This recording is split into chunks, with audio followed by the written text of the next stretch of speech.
Thank you, Father Leo, and it's a real pleasure to be here. I hope, can everybody hear me okay? I do have a fairly strong voice, so hopefully I don't want to use the mic if I don't have to. So, yeah, it's a pleasure to be here in Windsor. I originally hail from British Columbia. That was quite a few years ago, but people often ask me, where are you from? And I'll say sometimes, well, originally from BC, but Windsor is really my home. And before being ordained to the priesthood, I was a professor at the University of Windsor for several years and belonged to St. Alphonsus Parish. So it's really great to be back here in Windsor to present my work to you. So before I get into the presentation, let's begin with prayer, okay?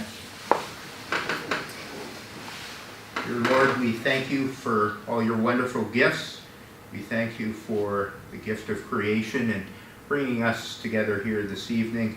And we ask that you send your Holy Spirit upon us and help us to serve you worthily and well and to do all things for your glory. In the name of the Father, and of the Son, and of the Holy Spirit. Amen. So to begin, I would like to quote scripture here. This is from the Gospel according to Luke, and it's right at the beginning of Luke's Gospel account. And what he says is, since many have undertaken to compile a narrative of the events that have been fulfilled among us, just as those who were eyewitnesses from the beginning and ministers of the word have handed them down to us, I too have decided, after investigating everything accurately anew, to write it down in an orderly sequence for you, most excellent Theophilus, so that you may realize the certainty of the teachings you have received. So what Luke is talking about here is, as he compiled evidence and information, both from eyewitnesses and written information and so forth, about Jesus Christ, and then he put together his gospel account. And again, he says he investigated everything accurately anew. And that's essentially what I'm talking about this evening, how we, in the parish context, how we investigate everything and develop a better understanding of how the Holy Spirit is impacting people within our parishes. So essentially that's what I'm really getting at this evening. Okay, let's start here. Okay.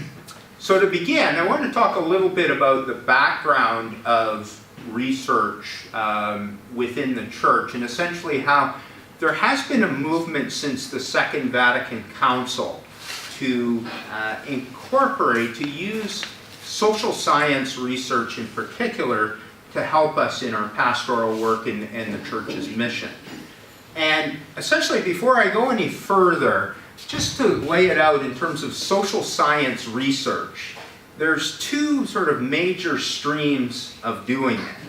And one is what we call quantitative or statistical type of research. And that would be something like somebody asked you about, you just ate a chocolate sundae and somebody asked you to rate it. And 1 was very poor, and 2 was poor, and 3 was fair, good, 4 was good, and 5 was excellent. Okay, so there, it's like a questionnaire, a little scale there to measure how you perceive the taste of that chocolate sundae. Now another way of doing it is more word-based, or essentially what we call qualitative research. And that would be if somebody asked you, how did that chocolate sundae you ate just taste, right? And then you would start describing it. You would write it down, you would talk about it, what have you. So those two streams, either quantitative or numeric-based, or qualitative or word-based, make up the really two major streams in social science research. And that's essentially what I'm talking about this evening. It's a bit of a different presentation for me because in the past I've presented research on different occasions, my own research on different occasions, but where I've focused on is more, okay, here's the research I did and these were the findings. Now this evening I'm going to talk much less about the findings, but rather what methods did I use right? In other words, how did I go about investigating what was going on within the parish setting or within the community, what have you. So just to bring your attention to, at the Second Vatican Council, we're aware many changes took place, liturgical changes, greater emphasis on sacred scripture within the Mass, and Old Testament and New Testament, these things.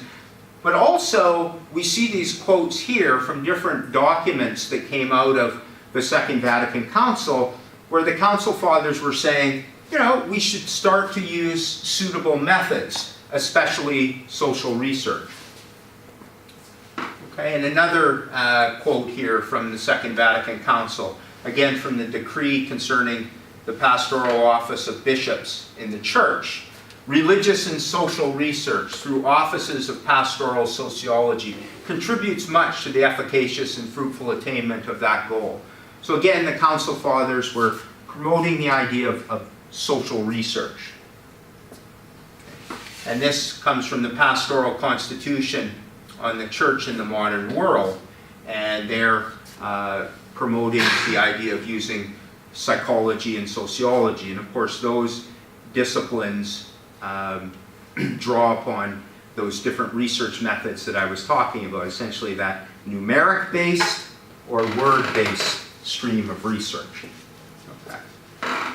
And this is a quote here. This is from Ernest Premio, who was the Archbishop of Manchester in New Hampshire. He was a priest from the Archdiocese of Chicago, and quite outspoken, and also he was a great proponent of education and the Catholic school system and so forth. And he also called for more research. And here he's talking about, I think this quote is relating to education and the educational system. What we need is less rhetoric and more research. In other words, everybody's got an opinion about different things, including, say, for example, what educational strategies are the best and these sorts of things.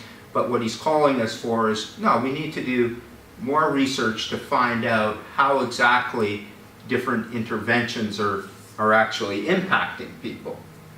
Okay. All right. So what I want to do now for the next 20 minutes or so, the presentation is roughly 45 minutes, 50 minutes, and then we'll take a little bit of time for questions.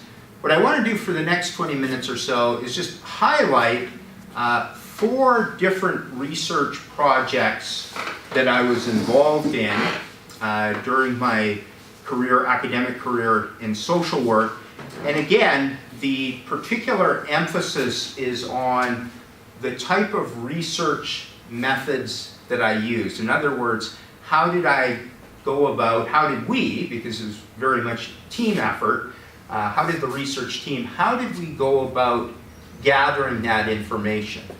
So the first example I have here, and this really comes when I was a doctoral student. As Father Leo mentioned, I graduated with a PhD in social work from University of Georgia in 2004.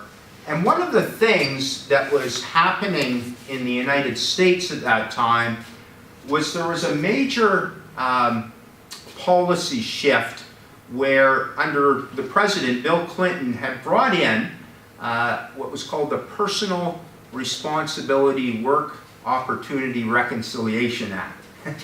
Can't believe I got that all out. In other words, it was called welfare reform, and it was quite a complex social program, but essentially what the gist of it was for families, usually single parent families, that were on welfare, on cash assistance, there would be a time limit as to how long they could collect that assistance, and they were expected then to, before that time limit had expired, unless there was a major disability or what have you, to be in the workforce, right? To be full-time employment. And so there was a lot of concern, okay, how is this going to impact people?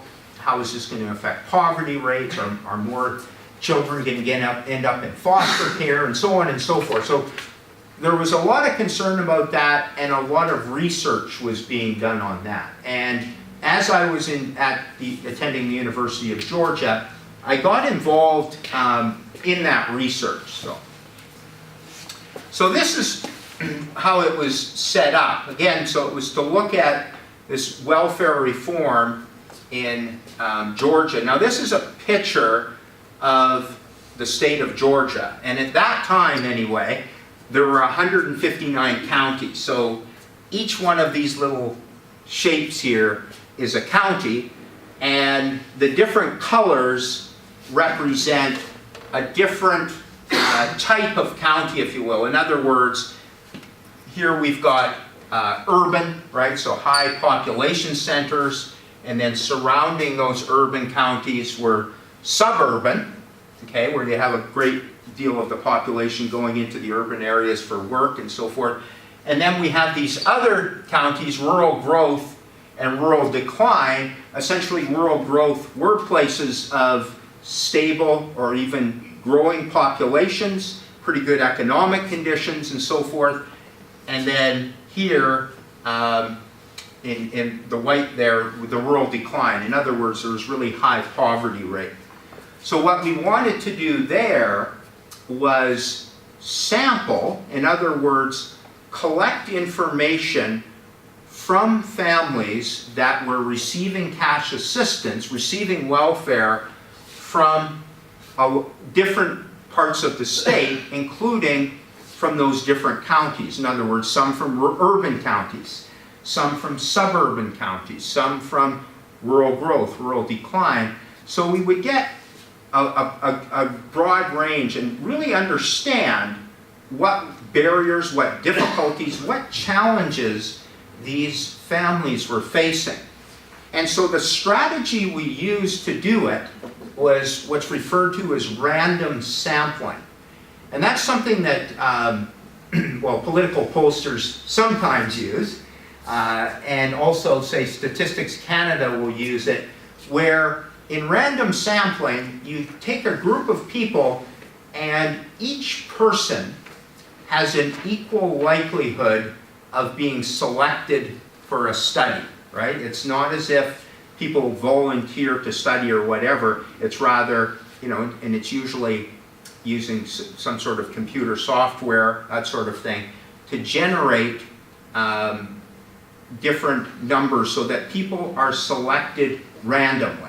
So each person has an equal chance of being selected for that study.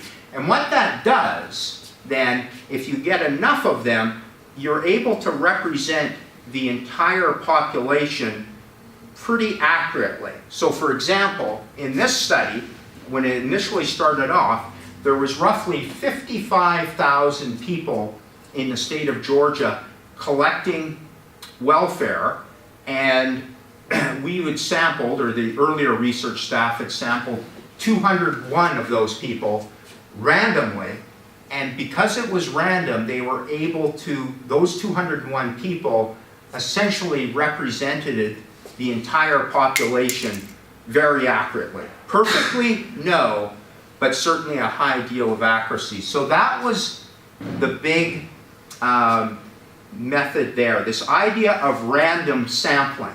And as I'm going through these methods, I encourage people to think about where we are in the diocese right now, where we are in the church right now, what sort of questions we have about what's going on in our parishes, within our diocese, and so on and so forth, and how might we use different research methods to answer some of the questions that are in all of our minds, right? So that's where I'm going with all this. I'm highlighting these methods so that we can think about it, and this is where I'm hoping our conversation will go at the end of the presentation, so we can think about and discuss a little bit, okay, what are some other questions that are more parish-based or diocesan-based that we might be able to use some of these methods to get a better handle of what's going on and how is God working in our diocese. So that's what we did there. Yeah, you can leave it there. This is just, we won't get caught up in the details, but this just highlights the survey that we used. We used a survey, and information was collected from people, in a variety of different ways. It was mail-out questionnaires, it was phone calls, it was in-home questionnaires. So part of this, I got an opportunity to drive around the state of Georgia. The university was in northern Georgia, but I would head down to the south quite a bit. So it was quite a field-based experience as well. And that's how research will often go, right? You're sometimes doing it over the phone, but oftentimes it's face-to-face too. And that's often very rich and fascinating because you develop a much better understanding of the people and the social conditions that they're facing. Okay. Now this here is I've highlighted, Father Leo had mentioned peer-reviewed journal articles, and those are essentially articles where people with a fair bit of knowledge, expertise in an area will review your work, and then they'll make a determination of whether or not it will be published. And we were able to get some publications off of this. And you'll notice, like this first one, I was the sole author on. The second one, we've got several people. And whether I was sole author or several people involved, the thing about research is it's very much a team effort, right? Different people have a different role. Every person has a role to play. You have to organize it beforehand. It's kind of like liturgy that way, right? You have to think it through beforehand. I mean, there's not a missile there to guide every step of the way, but there is a plan that you put in place. And people have their role, and in the long run, working together, you come up with what you hope to be a successful outcome. That is a good research project, something where you find out more about the issue you're exploring, and then oftentimes some sort of written material, an article or what have you, that then it gets out to the public domain that way. Okay. So the second example, right? And I know I'm covering a fair bit of area, but again, I just want to talk about different methods that I use primarily. And this second example, this is when I was at the University of Windsor, and the project was called Investigating the Impact of Social Work Education on Students' Perception of Poverty. Okay.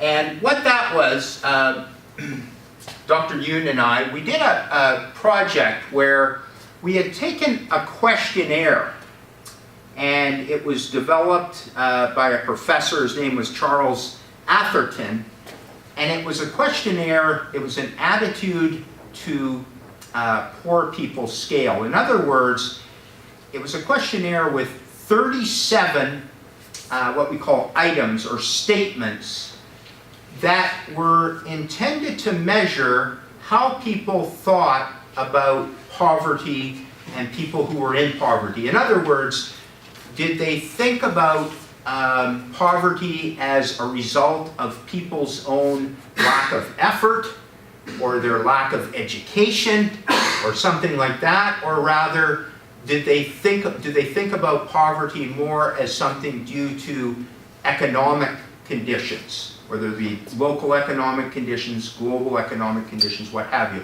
In other words, are people poor primarily because of their own issues and problems, or are they poor because of a broader social obstacles, social problems?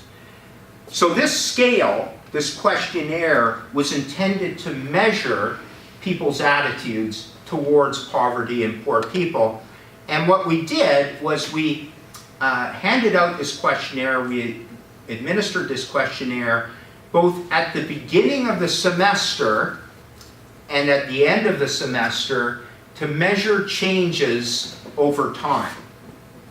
And that is a very common strategy in social science research. It's what you call a pre-test, post-test.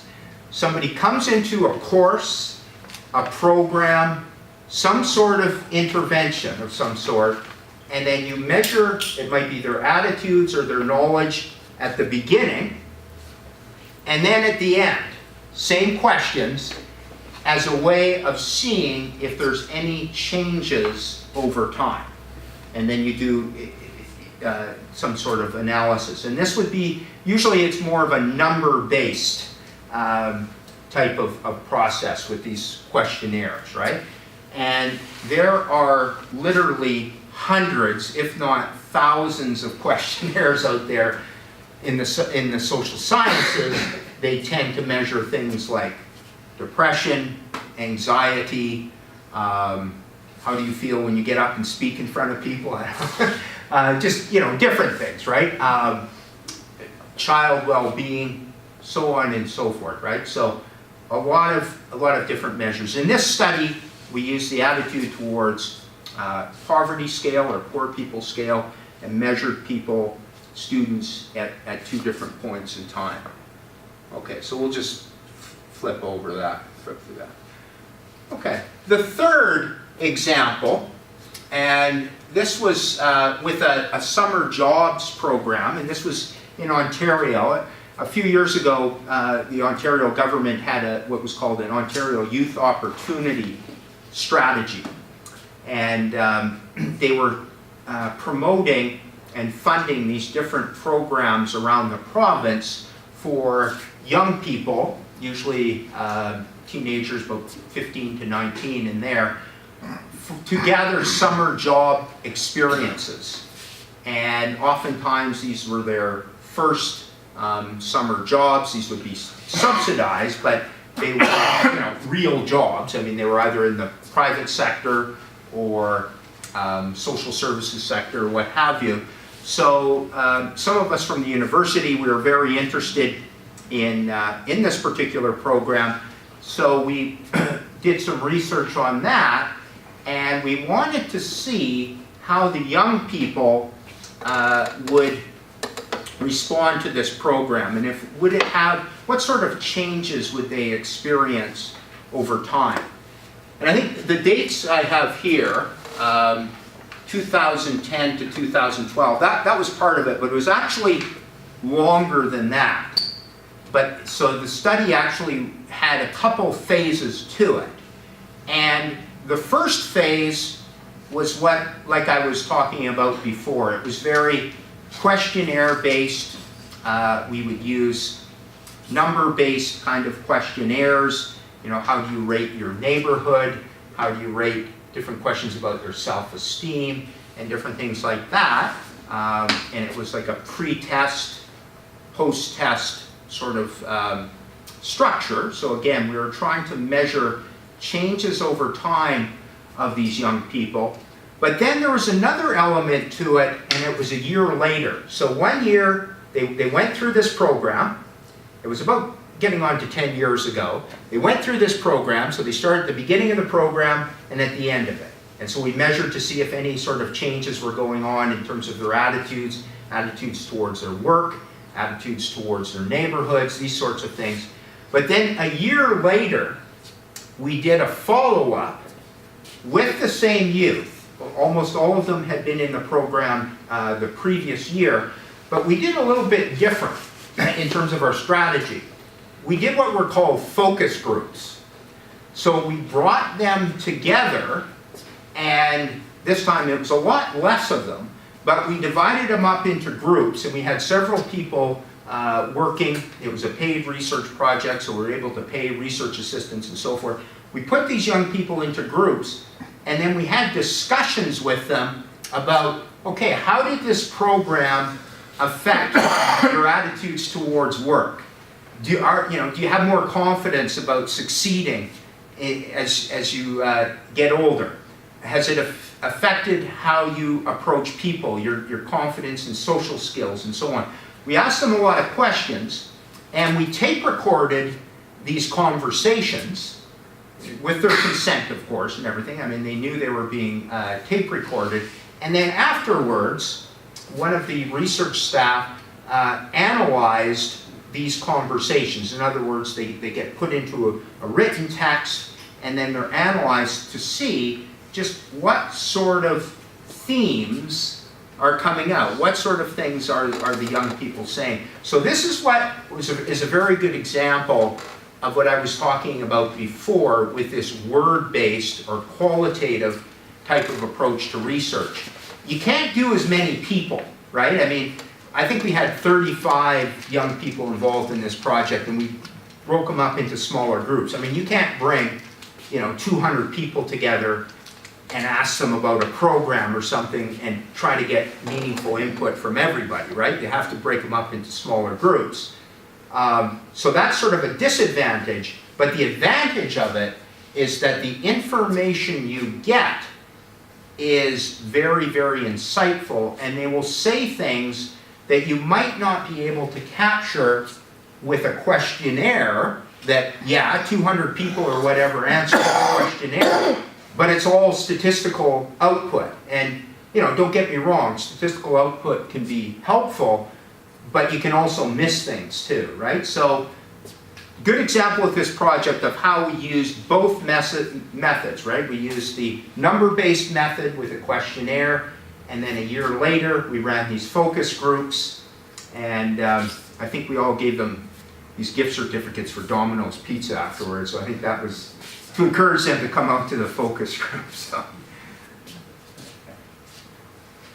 Okay, and finally, this project, finally in terms of the social work research I've done, this is what we call a meta-analysis. And what this essentially is, we were looking at a program essentially for young people who have been incarcerated. They've been in custody for a certain period of time, and then there was programs afterwards, what are called aftercare or reintegration programs. These programs afterwards, after they get out of custody, and to see if by going through these programs, and they often be educational based, counseling, these sorts of things, would they be less likely to aftercare programs? And there had been a lot of controversy and a lot of studies done as to whether or not these aftercare programs were actually effective. In other words, do they actually help young people coming out of custody, help them not commit crimes again? Do they prevent recidivism? So what we did, I think he was a graduate student at the time, what we did was what was called a meta-analysis. In other words, we looked through all different studies, as many as we could find, that had been done in this area before, and to find out of all these different studies, do they seem to show that this program is effective or not? And where this type of research comes up a lot is in medical research, right? Like when they're looking at different sorts of interventions. It might be for cancer treatment, it might be for say a psychiatric issue or what have you, but they'll do a very in-depth analysis of all the studies that they can find on a particular area and see overall, does this intervention seem to work or not? So that's what we did here. And okay, you can flip on. And this is just the output. I will not get into the details of all this, but I will say, can you go back for a second? I will say what we found, this is the final sort of answer. After all these studies that we looked at, we found overall the program didn't seem to have an impact. So that was on certain studies it suggested that it seemed to be working. Other studies it suggested it wasn't working, but the overall effect was very small. But that was something we did. So, okay, go ahead. So that's essentially the 4 projects I wanted to highlight from when I was in social work academia. So again, the approach to them can take either a number-based, a statistical-based method, or a word-based method, where you're asking people questions and getting them to write out responses or talking or what have you.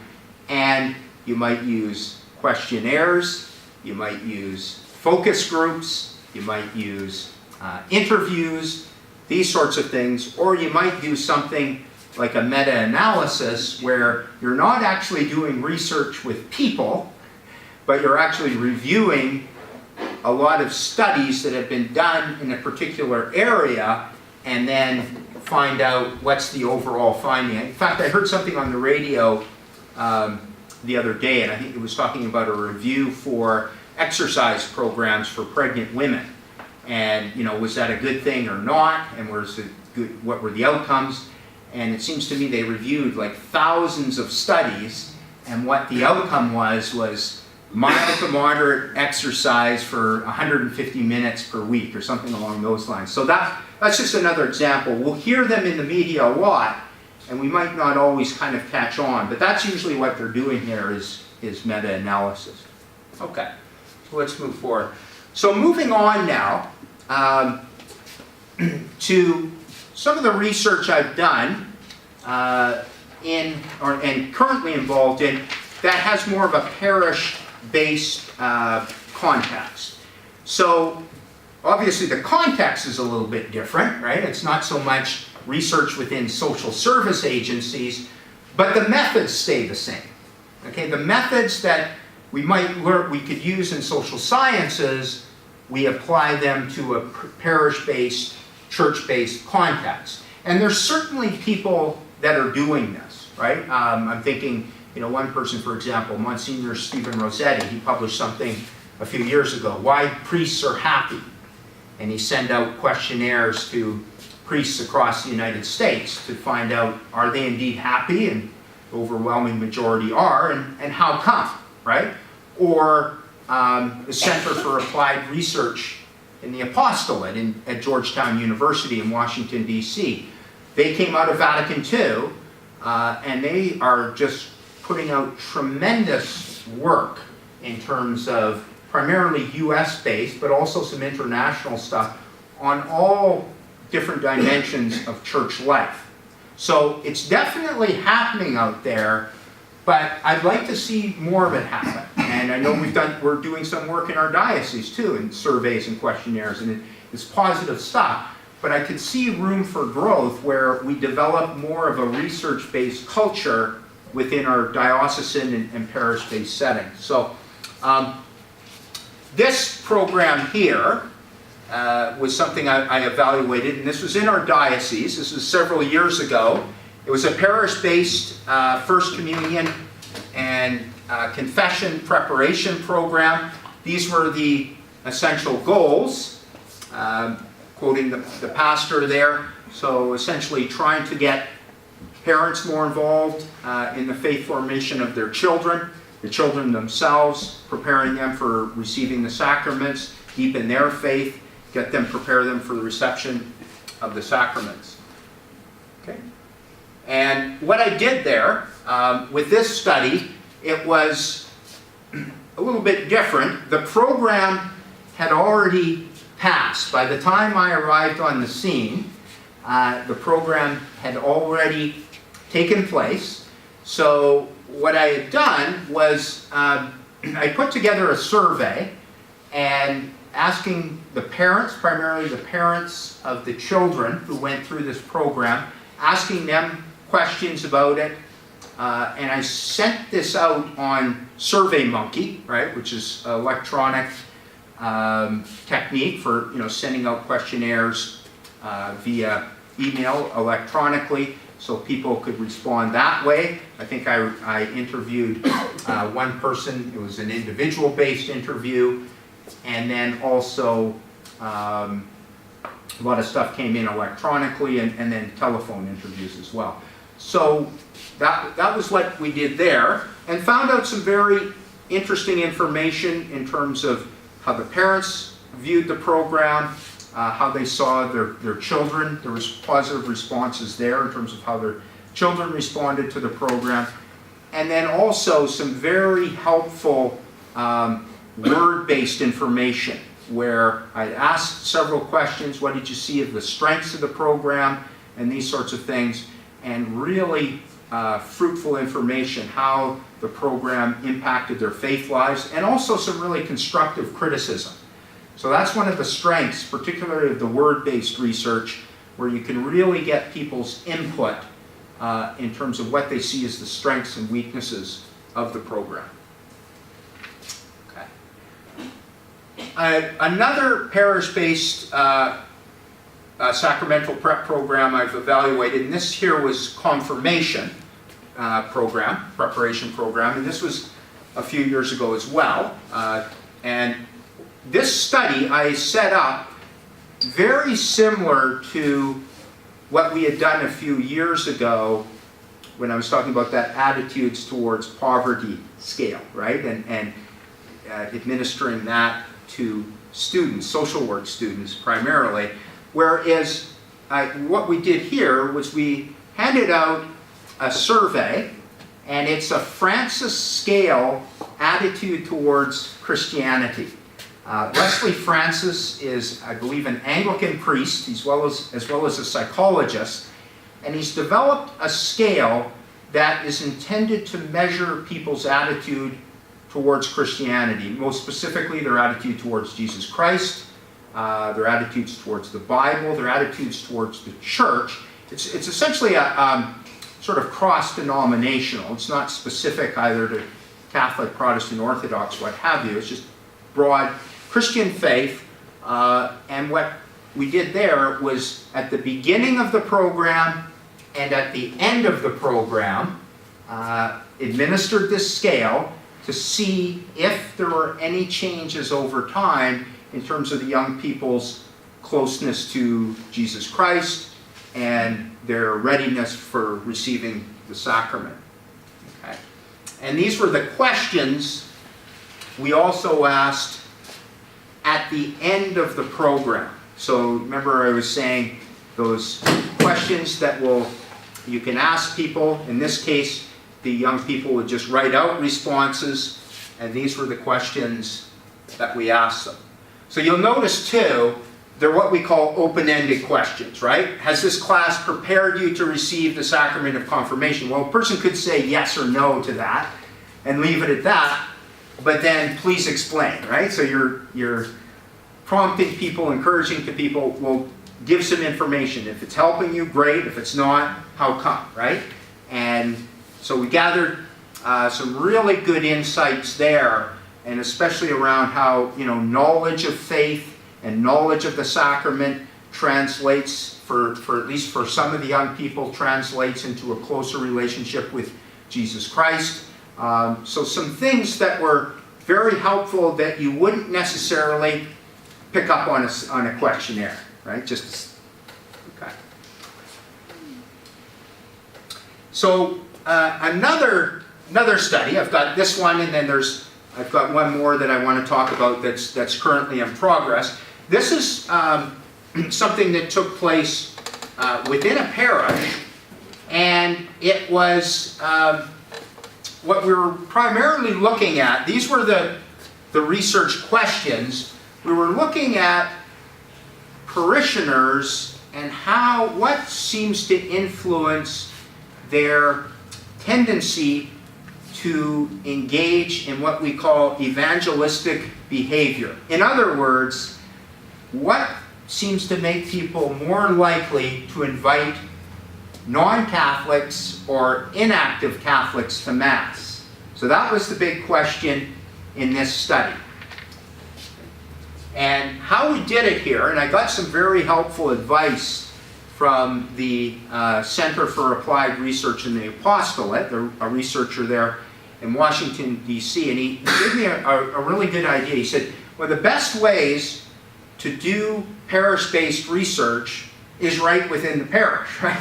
Right within the parish setting. So what we did was, with the permission of the pastor and so forth, we set it up whereby I preached a homily and we administered the questionnaire right within the context of Mass. Now, we had set up the questionnaires in the pews beforehand, and then at the time of the homily, I preached briefly and then actually incorporated the filling out of the questionnaire as part of the homily, and then the ushers came along, picked up the questionnaires, and then I did the analysis after that. And it was, the project worked out well. Go ahead. We got over 400 responses. So you see there was a reported total of 575 adults that were at Mass over that weekend, attended one of the 3 Masses, and about 75% of them actually responded, filled out most, if not all, of the survey. So there was a lot of really interesting information there. And essentially what the results are, what we found was agreement with church teaching in the areas of abortion and sexual immorality increased the likelihood of engaging in evangelistic behavior. Again, the way I was measuring evangelistic behavior was during the past 6 months, have you invited an inactive or non-Catholic to Mass? There's a lot of other ways to measure evangelization or evangelistic behavior, but that was the one we selected for this study. So this agreement with church teaching in these areas was associated with it, as well as regular Mass attendance and also engaging in certain liturgical devotional practices, things like Eucharistic adoration, Rosary, Divine Mercy, Lectio Divina, Sacred Scripture. These kind of very rich liturgical devotional practices really boosted people's likelihood to be evangelizers, to spread the good news. So, interesting study. It's just come out in print, so it's been published in the Catholic Social Science Review, and so it's out into the public domain. So, now finally, this is a study that I'm involved in, and it's currently in progress, and we're hoping that this is something that can really help us in terms of vocations, promoting vocations, particularly vocations to the priesthood. And this is in partnership with Assumption University and the University of Windsor. The principal investigator is Dr. Marcelo Arbex, and Dr. Michael Batu is the co-investigator. Both of these men are in the economics department at University of Windsor. So the 3 of us, as well as some different research assistants, are have set up a study, and it's partially based on what CARA, the Center for Applied Research in the Apostolate, has done in the past in terms of researching around promoting vocations and what factors, what seems to draw men into the priesthood. So we want to get a better handle on that. So we've put together a survey, and it was sent out electronically about 2 or 3 weeks ago. And this is going to diocesan priests, it's going to priests in religious orders, religious communities, as well as those, say, belonging to the Companions of the Cross. I think we sent it out to over 4,000 priests across the country, all the way up to being ordained in 2017, and really wanting to get a much better understanding as to what are the factors that led you to enter the priesthood. And some of them would be demographic things. I mean, where were you born? How old were you when you entered the seminary? Were your parents Catholic? These sorts of things. But then also practices that they did prior to entering the seminary. So these can be spiritual practices, right? Eucharistic adoration, Mass attendance, praying the Rosary, these sorts of things. But then also their involvement in different vocation promotion events, right? Like the seminary puts on things like come and see events, right? Come and see what the seminary is all about. Or Andrew dinners, where young men or not so young men will gather together for dinner and consider joining the priesthood and maybe hear vocation talks. They'll hear a priest get up and talk about what it's like to be a priest, these sorts of things. We want to get a better handle. What sort of impact are these strategies having in terms of promoting vocations. So this one's in progress, but we're hopeful that it will really help in terms of promoting vocations and just overall life and spirit of the church, right? Okay.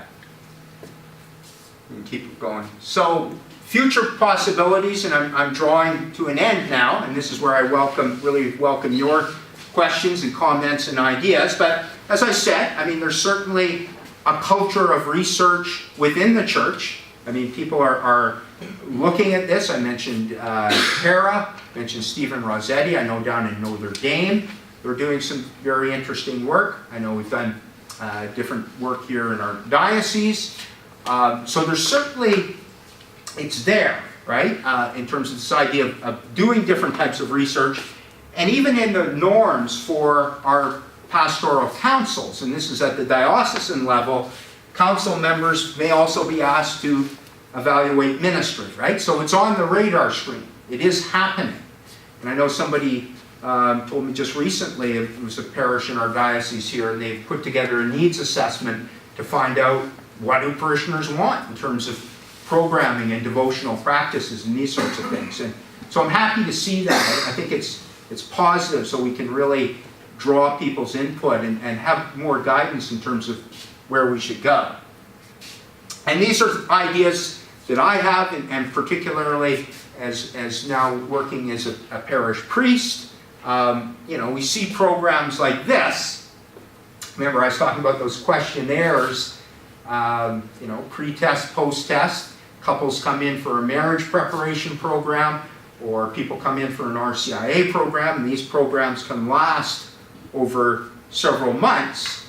And I think they open up a lot of interesting possibilities in terms of whether it be focus groups, whether it be questionnaires, what have you, to gather information from people, find out how they are responding to these programs, are they deepening their prayer lives, their faith lives, and these sorts of things. So we can get a better handle onto, essentially what's working and what isn't working. Okay? So that sums it up for what I've said. So I'd like to open it up for your comments or questions.